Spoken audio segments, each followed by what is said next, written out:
Hey, my Legion, how y'all doing today? I'm here today to review a show that premiered on Netflix called David Bowie, the Man Who Changed the World. And and basically, it's kind of cool seeing a documentary about him because he passed away early this year. And, rest in peace, David Bowie. And that was a huge shock to the world. And it starts out with this an old interview from the 70s. And it seemed like that one guy interviewing him was really giving him a tough time by coming back to England saying everything's different. You know what I mean? And it goes from there and it starts it off. The one thing that I didn't like about it didn't have a lot of his music. It had a lot of like generic music from from my other people that just kind of was grading. I would rather hear his music, but I don't know if it was cleared to have his music in it. Maybe it was unauthorized biography or something like that. Made in 2016. A lot of it talked about his growing up when he was born and his parents being working class and like very like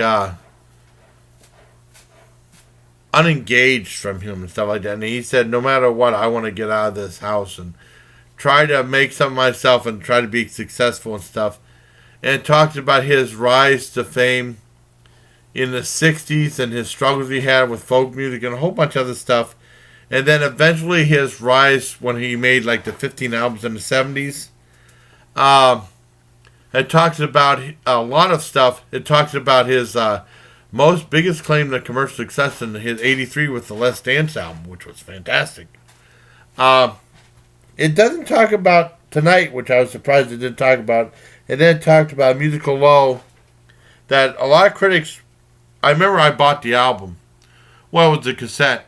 A lot of critics really hated Tin Machine, but I like Tin Machine. I remember listening to the first album. I bought the second album and it got lost while I was in Fort Bragg, so I never got to listen to the second album. It's probably on YouTube now. I like the first Tin Machine album. I remember I used to play it a couple times at the jukebox at Schaefer's. I played it a couple times. But usually the critics really hated Tin Machine. It wasn't well received at all. There was a second album. I remember him was on Arsenio Hall when I was in Germany playing that. And then after that it talks about like it really skips ahead a lot. It's like his last album when he had a heart attack. Then 2013 he had another album. Then Dark Star came out in 2017. It was released like 2 days after he passed away, on 2 days before he passed away, and they were talking about that. I mean, it's very informative, and I liked how the way it covered a lot of stuff from his birth until like he rise to fame, and that was the main part of the video. And then when he got successful, it kind of like got a lot shorter and stuff like that. But overall, I think David Bowie, the Man Who Changed the World, was actually quite good. I give it an 8 out of 10 just because it didn't have enough of his music in it. If it would have had more of his music in it, I would give it a 10 out of 10.